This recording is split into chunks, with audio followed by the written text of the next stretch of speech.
While I was fixing our broken toilet at 2 a.m. with a 102 degrees fever, my wife recorded me and sent it to her group chat. Ladies, meet my pathetic excuse for a husband. Can't even afford a plumber. Look how he crawls around like a desperate cockroach. Then she posted it on Instagram. This is what rock bottom looks like. Her friends left laughing emojis. I got angry and finished the repair. 3 weeks later, she called 13 times begging me to undo what I did. Sorry if this comes out like a jumbled mess. My hands are still shaking from anger and probably this damn fever that won't break. So I guess I should introduce myself. I'm James, 35, and until 3 weeks ago I thought I was in a mostly okay marriage with Shirley, 33. We've been together for 9 years, married for 7. No kids, thank God. Looking back now, there were probably a million red flags I ignored, but you know how it goes. You're in it, and you don't see the forest for the trees or whatever. Anyway, we've always had different approaches to money. I grew up watching my parents struggle to keep the lights on, so I've always been careful. Budget spreadsheets, emergency fund, the whole responsible adult thing. Shirley? Not so much. Her parents bailed her out of everything until she was 26, and old habits die hard, I guess. The past couple years have been rough financially. Housing market went crazy, our rent got jacked up twice, and I've been picking up every extra hour I can at work plus side jobs on weekends. Meanwhile, Shirley keeps spending like we're rolling in cash. New clothes every month, fancy dinners with her friends, subscription boxes for literally everything. Every time I'd bring it up, she'd roll her eyes and say I was being dramatic or sucking the joy out of life. So that brings us to 3 weeks ago. I'd been pulling double shifts all week, running on energy drinks and protein bars. Got home around midnight feeling like absolute garbage. Chills, headache, the works. Took my temperature. 102. Just wanted to down some meds and pass out, but when I got upstairs, there was water everywhere. The toilet in our main bathroom was overflowing, and Shirley was just standing there scrolling on her phone. I've been texting you for hours, she said, not even looking up. It started leaking after I flushed, then it just kept getting worse. I asked why she didn't call an emergency plumber, and she has the nerve to scoff and say, "Do you know how much those cost? We can't afford that right now." This? From the woman who spent $300 on a skin cream last week because some influencer said it would change her life. But whatever. So there I am, burning up with fever, kneeling in toilet water at 2 in the morning trying to figure out what's wrong. Turns out there was some kind of blockage, probably from those flushable wipes Shirley insists on using, even though I've told her 1,000 times they'll mess up our plumbing. I'm digging around with the plunger, then had to pull the whole toilet to check the trap, all while Shirley is just standing in the doorway watching me and occasionally making these little huffing noises like I'm inconveniencing her. I was so focused on not passing out face first into sewage that I didn't even notice she was recording me on her phone. Didn't notice until my own phone buzzed with a notification. See, Shirley and I are in this shared photo album thing, and sometimes her group chat media gets backed up there automatically. My screen lit up and I saw myself, on my knees, sweating through my shirt, toilet parts all around me. And then I saw the caption she sent with it. Ladies, meet my pathetic excuse for a husband. Can't even afford a plumber. Look how he crawls around like a desperate cockroach. I just froze. Felt like someone had dumped ice water down my spine. She must have seen my face change because she suddenly got all defensive, said it was just a joke, and her friends know she's kidding. But I could see the responses in the chat, laughing emojis. OMG, poor you stuck with Mr. Fix-It. At least he's useful for something. And then I noticed the notification from that photo app. She'd posted it there too, with the caption, "This is what rock bottom looks like." 14 likes already, comments from her friends laughing, one saying, "Girl, you married a handyman, not a husband." 7 years of marriage reduced to being her personal punchline. I didn't yell. Didn't say anything, actually.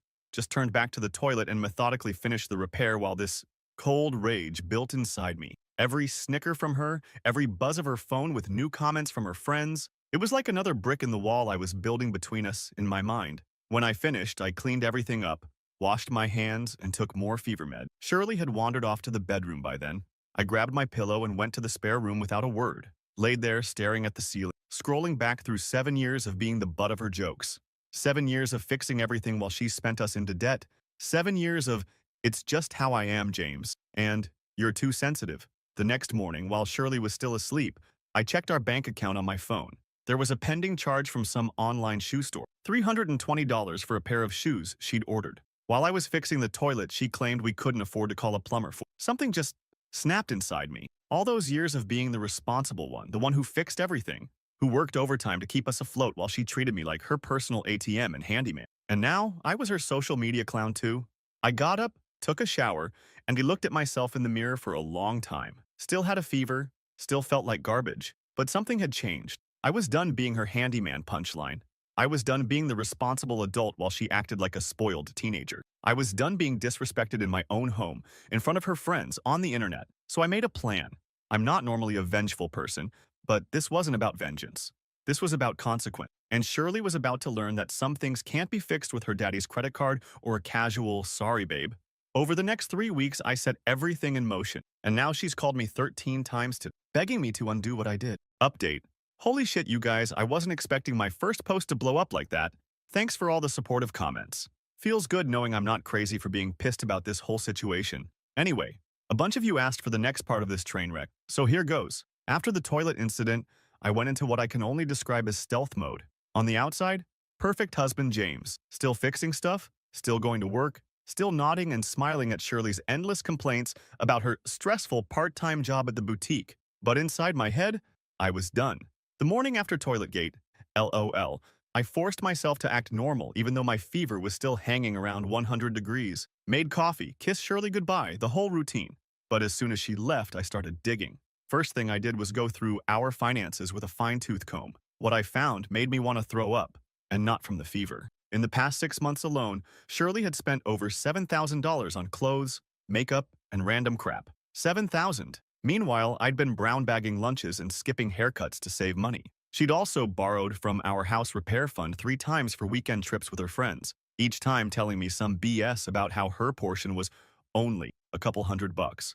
But the financial stuff wasn't even what hurt the most. While going through our shared cloud storage looking for bank statements, I found this folder called Hubby LOLs.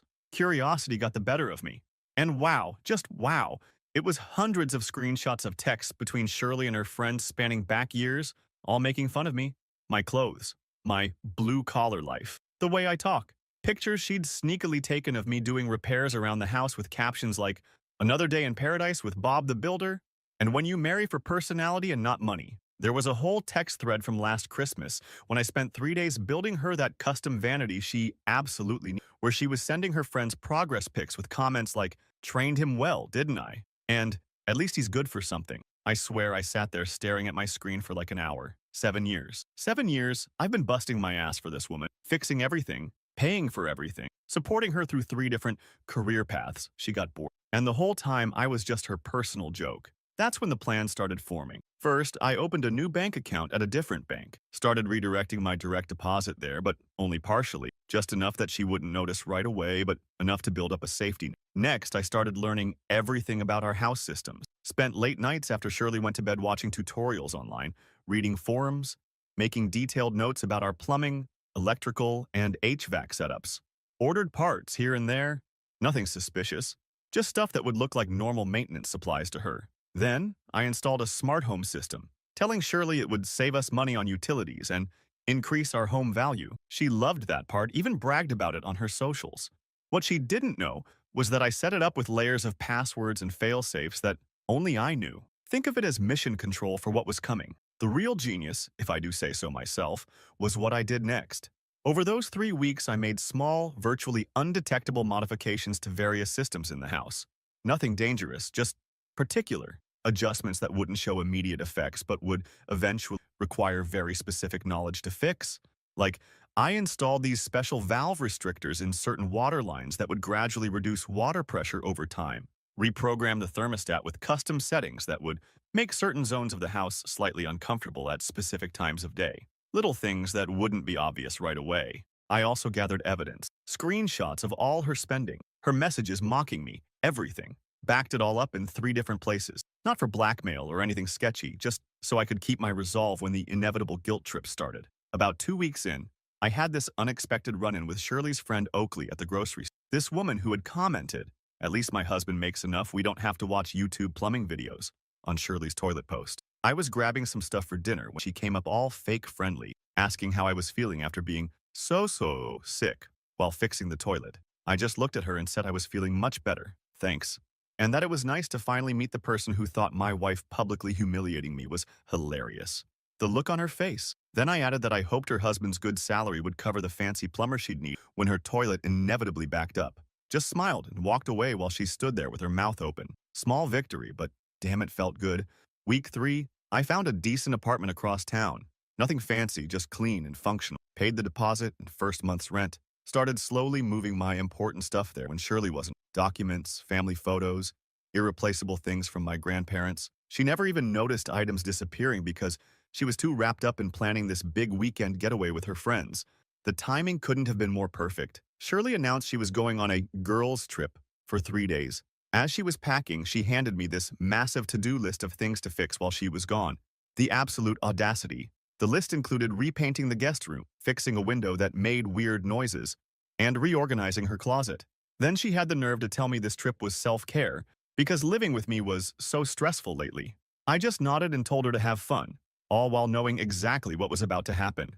The night before she left, I caught her texting her friends about how she was leaving the sad handyman with his honey-do list, and they were all laughing about it. She was still typing away when I leaned over and kissed her cheek, told her I hoped she had an amazing trip. The confusion on her face was priceless. She was expecting me to be upset about the trip.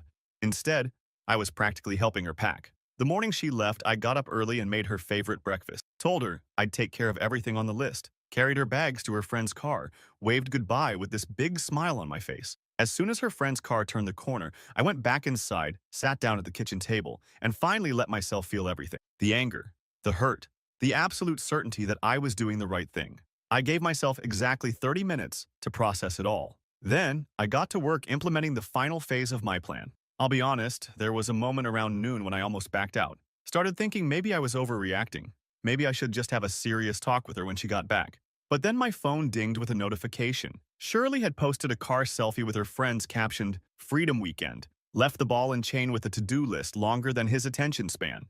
And just like that, any doubt vanished. By 3 o'clock, everything was set. I took one last look around what had been my home for 7 years, sent a few commands to the smart home system from my phone, and walked out the door with my last bag of belongings. The clock was ticking on her perfect little world, and she had absolutely no idea what was coming. Final update. First off, holy crap at all the comments and messages.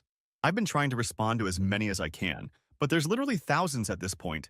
I didn't realize my train wreck of a marriage would be so entertaining to so many internet strangers, lol. Anyway, here's the finale you've all been waiting for. After leaving the house that day, I crashed at my new apartment. Nothing fancy, just a one-bedroom with beige walls and carpet that had seen better days. But it was mine. No to-do lists. No walking on eggshells. I grabbed some takeout, set up my gaming console, and played for hours like I was 17 again. Felt weird, but good, you know? Like I'd been holding my breath for years and could finally exhale. I'd left a sealed envelope on the kitchen counter for Shirley. Inside was a letter explaining exactly why I was leaving. Printouts of her social media posts mocking me, screenshots of her text messages with friends, and detailed records of her spending habits compared to our income. No dramatic accusations or name-calling, just cold, hard facts. That first night alone was strange. I kept reaching for my phone to check if she'd texted about something needing to be fixed. Old habits die hard, I guess. But I forced myself to focus on setting up my new place instead. Hung up my clothes, arranged the few personal items I'd brought, made a grocery list. Normal stuff. Day 1 of Shirley's trip passed without any contact. I knew she wouldn't discover anything until she got home, so I used the time to get settled and finalize everything. Transferred the utilities at our house to her name. Changed the passwords on all the household accounts. Activated the first phase of my home system's modifications remotely through the smart home app. Day 2, late afternoon, my phone blew up. First text from Shirley. "Very funny turning the hot water off. Turn it back on now." I didn't respond. The thing is, I hadn't turned the water off. I just adjusted the valve restrictors to start their gradual pressure decrease. But of course, she assumed it was some simple on-off switch she could yell at me to fix. 20 minutes later, "James, this isn't funny anymore. The upstairs shower has no pressure and the bathroom sink is making weird noises." 30 minutes after that, "I've been trying all the faucets and nothing's working right. Did you mess with something before I left?" An hour later, the first actual phone call came in. I let it go to voicemail. Her message was surprisingly calm, asking if I could walk her through whatever maintenance I'd done because something seems off with the water. By evening, the text had escalated. She'd discovered my note and the evidence. Her tone shifted completely. "You can't just leave over a stupid joke. Answer your phone. This is childish, James." So I shared a funny video with my friends. "Get over it. Where are you? All your stuff is gone. Is this some kind of joke?" Then the second call came in, and the third. each voicemail more desperate than the last. By the fourth call, she'd discovered that her online shopping accounts weren't working because I'd removed my cards from them all. The fifth call came at 11 that night. I was half asleep when my phone lit up. Her voice in the voicemail was shaky, less confident. "James, please come home. The house is making weird noises and I don't know what's happening. The heating keeps turning on and off and there's this clicking sound in the walls." That was just the smart thermostats I'd programmed with irregular cycles. Completely harmless, just unsettling if you don't know what's causing it. I slept surprisingly well that night. Day 3 started with call number 6 at 6 in the morning. Shirley sounded like she'd been crying. "The toilet is backing up and I don't know how to fix it. Please just call me back." By midday, her friends had gotten involved. Got a text from her friend Oakley that was basically a paragraph of insults and threats about how I was a pathetic man for abandoning Shirley over a harmless joke. I sent back a single screenshot, the one where Oakley had suggested Shirley should leave me for someone with actual career prospects. She didn't text again after that. Calls 7 and 8 came in quick succession around dinner time. The house was getting colder because the smart thermostat was gradually lowering the temperature by half a degree every few hours. Nothing dangerous, just uncomfortable. The water pressure was continuing its planned decline, and apparently the garbage disposal had started making an ominous grinding noise. Totally normal when you know the right maintenance schedule, which I'd always handled. That night, Shirley posted on social media for the first time since returning home. "Sometimes you don't appreciate what you have until it's gone. Thinking about a lot of things tonight." No laughing emojis this time. Day 4 was when reality truly hit her. That morning, she tried to order delivery for breakfast only to discover that our joint account had been emptied, except for enough to cover essential bills. All my direct deposits were now going to my new account. She'd always relied on my income for everything beyond her basic expenses. Calls 9 and 10 were straight up panic. "James, I can't access any of the accounts. I tried to pay for groceries and my card declined.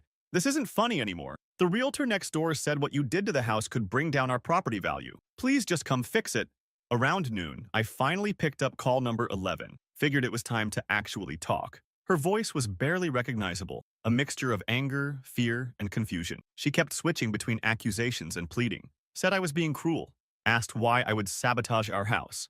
Demanded to know where I was staying. I just calmly explained that I hadn't sabotaged anything. I'd simply stopped maintaining things that were always my responsibility. Everything was working exactly as well as it would if she'd married someone who didn't know how to fix things. Someone who'd have to call professionals for every little issue. Someone who wasn't a pathetic excuse for a husband who crawls around like a desperate cockroach. The silence on the other end lasted so long I thought she'd hung up. Then, in a small voice, she asked what it would take for me to come back. I told her 3 things. A public apology on the same social platforms where she'd humiliated me. Complete financial transparency going forward, and couples therapy. Then I hung up. Call 12 came that evening. She agreed to my terms, voice breaking, asked when I could come home. I told her I wasn't coming home. That wasn't my home anymore. But I would come fix the house issues after she posted the public apology. The next morning, I checked social media, and there it was. A surprisingly honest post about how she'd taken me for granted, publicly mocked me, and squandered our finances. Said she was ashamed of her behavior and that I deserved better. No excuses, no deflection. I was scrolling through the surprised comments from her friends when call 13 came in. Shirley was sobbing, saying she'd never realized how much she depended on me until everything stopped working. Said her friends were all upset because their husbands were asking why they couldn't fix things like I could. Said she'd never felt so alone or helpless. For a split second, I almost felt bad. Almost. Then she said something that confirmed I'd made the right choice. "I didn't realize how good I had it with you handling everything. No one else would put up with me like you did. Not, 'I love you.' Not, 'I miss you.' Not, 'I'm sorry I hurt you.' Just acknowledgement that I'd been useful and tolerant." I went to the house that afternoon, fixed the major issues while she watched silently from the doorway. Explained what I'd done to the various systems and how to maintain them properly. Left detailed instructions and contact info for local repair services. The whole time she kept trying to touch my arm, my shoulder, little attempts at reconnection that fell flat. When I finished, she asked if this was really it, if 7 years meant nothing to me. I told her it had meant everything to me. That was the problem. I'd given everything, while she gave nothing but mockery in return. We agreed to sell the house and split the assets. She's staying with her parents until then. Her social media has been quiet ever since. It's been 2 months now. I'm settled into my apartment, started hiking on weekends, joined a local gaming group, went on one awkward date that went nowhere, but it was a start. Yesterday, I ran into Oakley at the grocery store again. She avoided eye contact, grabbed her items, and practically sprinted to another checkout line. Guess screenshots really do last forever. Sometimes I wonder if I went too far, if I could have just talked it out with Shirley. But then I remember her laughing while I fixed that toilet with a fever of 102. Remember 7 years of being the butt of her jokes? And I know that some broken things just can't be fixed, even by the handyman.